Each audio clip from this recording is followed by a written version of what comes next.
ایک فرانسیسی مفکر کہتا ہے کہ موسیقی میں مجھے جو بات پسند ہے وہ دراصل وہ حسین خواتین ہیں جو اپنی ننھی ننھی ہتھیلیوں پر ٹھوڑیاں رکھ کر اسے سنتی ہیں۔ کہنا یہ تھا کہ میرے نزدیک چارپائی کی دلکشی کا سبب وہ خوشباش لوگ ہیں جو اس پر اٹھتے بیٹھتے اور لیٹتے ہیں۔ اس کا خیال آتے ہی ذہن کے افق پر بہت سے سہانے منظر ابھر آتے ہیں۔ اجلی اجلی ٹھنڈی چادریں، خس کے پنکھے، کچی مٹی کی سن سن کرتی کوری سراہیاں، چھڑکاؤ سے بھیگی زمین کی سوندھی سوندھی لپٹ اور آم کے لدے پھندے درخت جن میں آموں کے بجائے لڑکے لٹکے رہتے ہیں، اور ان کی چھاؤں میں جوان جسم کی طرح کسی کسائی ایک چارپائی جس پر دن بھر شطرنج کی بساط جمی اور جو شام کو دسترخوان بچھا کر کھانے کی میز بنا لی گئی۔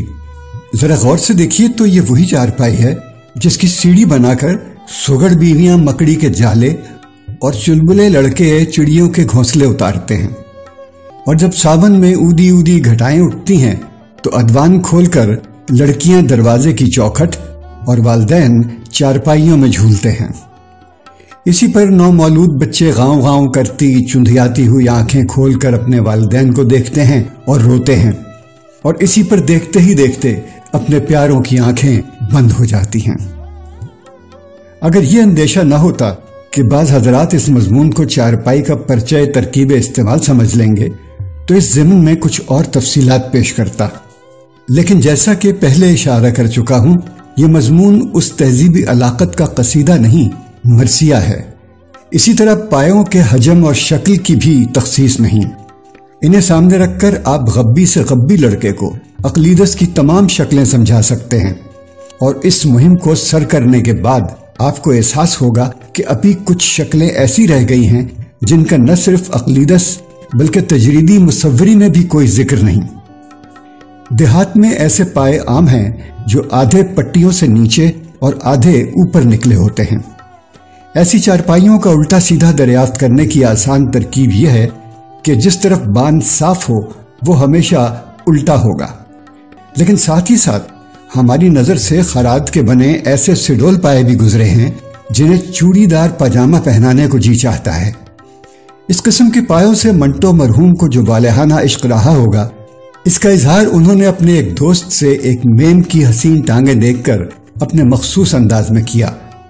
کہنے لگے، اگر مجھے ایسی 4 ٹانگیں مل جائیں تو میں انہیں کٹوا کر اپنے پلنگ کے پائے بنوا لوں۔ آپ نے دیکھا ہوگا کہ لدی پھندی چارپائیوں پر لوگ پیٹ بھر کے اپنوں کی غیبت کرتے ہیں مگر دل برے نہیں ہوتے، اس لیے سبھی جانتے ہیں کہ غیبت اسی کی ہوتی ہے جسے اپنا سمجھتے ہیں۔ اور کچھ یوں بھی ہے کہ ہمارے ہاں غیبت سے مقصود قطع محبت ہے اور نہ گزارش احوال واقعہ، بلکہ محفل میں لہو گرم رکھنے کا ہے ایک بہانہ۔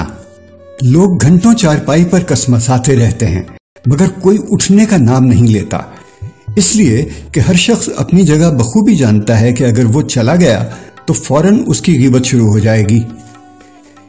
رہا یہ سوال کہ ایک چارپائی پر بیک وقت کتنے آدمی بیٹھ سکتے ہیں، تو گزارش ہے کہ چارپائی کی موجودگی میں ہم نے کسی کو کھڑا نہیں دیکھا۔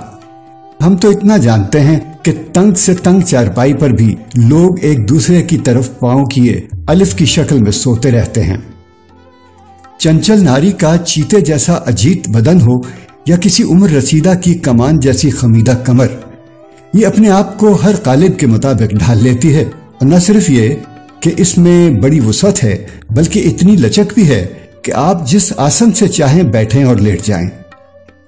بڑی بات یہ ہے کہ بیٹھنے اور لیٹنے کی درمیانی صورتیں ہمارے ہاں صدیوں سے رائج ہیں۔ ان کے لیے یہ خاص طور پر موزوں ہیں۔ یورپین فرنیچر سے مجھے کوئی چڑ نہیں، لیکن اس کو کیا کیجئے کہ ایشیائی مزاج نیم درازی کے جن زاویوں اور آسائشوں کا عادی ہو چکا ہے وہ اس میں میسر نہیں آتی۔ مثال کے طور پر صوفے پر ہم اکڑوں نہیں بیٹھ سکتے، کوچ پر دسترخوان نہیں بچھا سکتے، اسٹول پر قیلولہ نہیں کر سکتے، اور کرسی پر بقول اخلاق احمد اردو نہیں بیٹھ سکتے۔ ایشیا نے دنیا کو 2 نعمتوں سے روشناس کیا، چائے اور چارپائی، اور ان میں یہ خاصیت مشترک ہے کہ دونوں سردیوں میں گرمی اور گرمیوں میں ٹھنڈک پہنچاتی ہیں۔ اگر گرمی میں لوگ کھری چارپائی پر سوار رہتے ہیں تو برسات میں یہ لوگوں پر سوار رہتی ہے اور کھلے میں سونے کے رسیا اسے اندھیری راتوں میں برآمدے سے صحن اور صحن سے برآمدے میں سر پر اٹھائے پھرتے ہیں۔ پھر مہاوٹ میں سردی اور بان سے بچاؤ کے لیے لحاف اور توشک نکالتے ہیں۔ مثل مشہور ہے کہ سردی روئی سے جاتی ہے یا دوئی سے، لیکن اگر یہ اسباب ناپید ہوں اور سردی زیادہ ہو اور لحاف پتلا ہو تو غریب غربا محض منٹوں کے افسانے پڑھ کر سو رہتے ہیں۔ عربی میں اونٹ کے اتنے نام ہیں کہ دور اندیش مولوی اپنے ہونہار شاگردوں کو پاس ہونے کا یہ گر بتاتے ہیں کہ اگر کسی مشکل یا کڑھب لفظ کے معنی معلوم نہ ہو تو سمجھ لو کہ اس سے مراد اونٹ ہے۔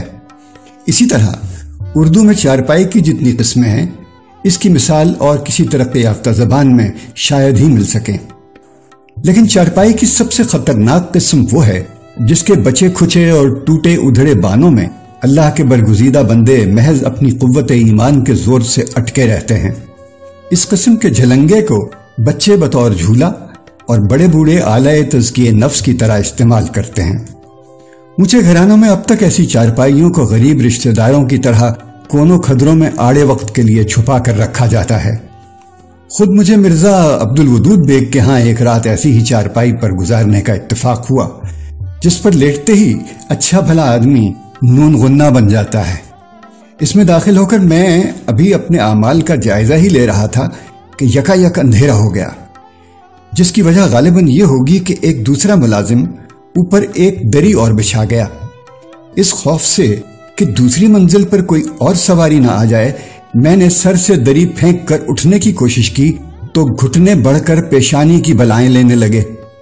کھڑبڑ سن کر مرزا خود آئے اور چیخ کر پوچھنے لگے، بھائی آپ ہیں کہاں؟ میں نے مختصراً اپنے محل وقوع سے آگاہ کیا تو انہوں نے ہاتھ پکڑ کر مجھے کھینچا۔ انہیں کافی زور لگانا پڑا، اس لیے کہ میرا سر اور پاؤں بانوں میں بری طرح الجھے ہوئے تھے اور بان سر سے زیادہ مضبوط ثابت ہوئے۔ بمشکل تمام انہوں نے مجھے کھڑا کیا اور میرے ساتھ ہی بلکہ مجھ سے کچھ پہلے ہی چارپائی بھی کھڑی ہو گئی۔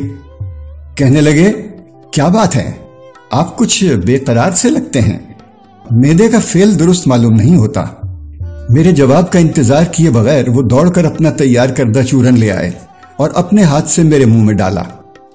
پھنکی منہ میں بھر کر شکریہ کے 2-4 الفاظ ہی کہنے پایا ہوں گا، معاً نظر ان کے مظلوم منہ پر پڑ گئی جو حیرت سے کھلا ہوا تھا۔ میں بہت نادم ہوا، لیکن قبل اس کے کہ کچھ اور کہوں انہوں نے اپنا ہاتھ میرے منہ پر رکھ دیا۔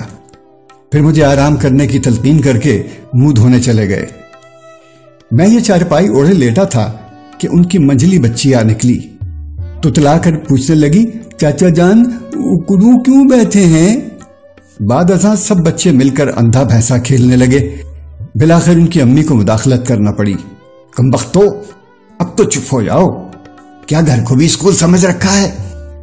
چند منٹ بعد کسی شیر خوار بچے کے دہاڑنے کی آواز آئی، مگر جلد ہی یہ چیخیں مرزا کی لوریوں میں دب گئیں جن میں وہ ڈانٹ ڈانٹ کر نیند کو آنے کی دعوت دے رہے تھے۔ چند لمحوں بعد مرزا اپنے نقش فریادی کو سینے سے چمٹائے میرے پاس آئے اور انتہائی لجاجت آمیز لہجے میں بولے، معاف کیجیے گا، آپ کو تکلیف تو ہوگی، مگر منو میاں آپ کی چارپائی کے لیے ضد کر رہے ہیں، انہیں دوسری چارپائی پر نیند نہیں آتی، آپ میری چارپائی پر سو جائیے، میں اپنی فولڈنگ چارپائی پر پڑ رہوں گا۔ میں نے بخوشی منو میاں کا حق منو میاں کو سونپ دیا، اور جب اس میں جھولتے جھولتے ان کی آنکھ لگ گئی تو ان کے والد بزرگوار کی زبان تالو سے لگی۔ اب سنیے مجھ پر کیا گزری۔ مرزا خود تو فولڈنگ چارپائی پر چلے گئے، مگر جس چارپائی پر مجھ خاص کو منتقل کیا گیا اس کا نقشہ یہ تھا کہ مجھے اپنے ہاتھ اور ٹانگیں احتیاط سے تہہ کر کے بالترتیب سینے اور پیٹ پر رکھنا پڑی۔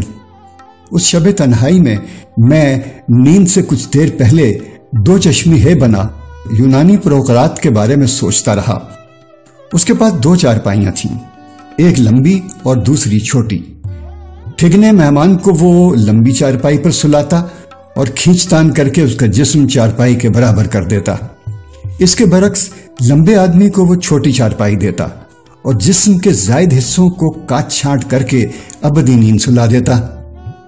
اس کے حدود اربے سے متعلق اتنا عرض کر دینا کافی ہوگا کہ انگڑائی لینے کے لیے مجھے 3-4 مرتبہ نیچے کودنا پڑا۔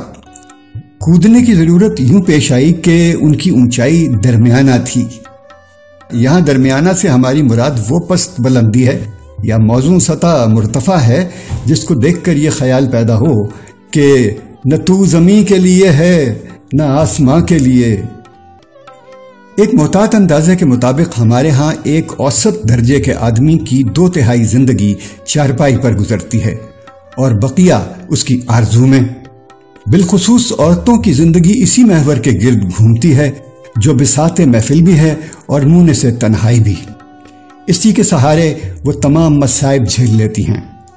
خیر، مصائب تو مرد بھی جیسے تیسے برداشت کر لیتے ہیں، مگر عورتیں اس لحاظ سے قابل ستائش ہیں کہ انہیں مصائب کے علاوہ مردوں کو بھی برداشت کرنا پڑتا ہے۔ آپ نے دیکھا ہوگا کہ مئی جون کی جھلسا دینے والی دوپہر میں کنواریاں بالیاں چارپائی کے نیچے ہنڈیا کولیا پکاتی ہیں اور اوپر بڑی بوڑھیاں بیتے ہوئے دنوں کو یاد کر کے ایک دوسرے کا لہو گرماتی رہتی ہیں۔ قاعدہ ہے کہ جیسے جیسے حافظہ کمزور ہوتا جاتا ہے، ماضی اور بھی سہانا معلوم ہوتا ہے۔ قدیم داستانوں کی روٹھی رانی اسی پر اپنے جوڑے کا تکیہ بنائے اٹواٹی کھٹواٹی لے کر پڑتی تھی، اور آج بھی سہاگنیں اسی کی اوٹ میں ادوان میں سے ہاتھ نکال کر 5 انگلی کی کلائی میں 3 انگلی کی چوڑیاں پہنتی اور گشتی نجومیوں کو ہاتھ دکھا کر اپنے بچوں اور سوکنوں کی تعداد پوچھتی ہیں۔ لیکن جن بھاگوانوں کی گود بھری ہو، ان کے بھرے پورے گھر میں آپ کو چارپائی پر پوتڑے اور سوئیاں ساتھ ساتھ سوکھتی نظر آئیں گی۔ گھٹنوں چلتے بچے اسی کی پٹی پکڑ کر میوں چلنا سیکھتے ہیں اور رات برات 35 قدم چونکا کام لیتے ہیں۔ جس زمانے میں وزن کرنے کی مشین ایجاد نہیں ہوئی تھی تو شائستہ عورتیں چوڑیوں کے تنگ ہونے اور مرد چارپائی کے بان کے دباؤ سے دوسرے کے وزن کا تخمینہ کرتے تھے۔ اس زمانے میں چارپائی صرف میزان جسم ہی نہیں بلکہ معیار اعمال بھی تھی۔ نتیجہ یہ کہ جنازے کو کندھا دینے والے چارپائی کے وزن کی بنا پر مرحوم کے جنتی یا اس کے برعکس ہونے کا اعلان کرتے تھے۔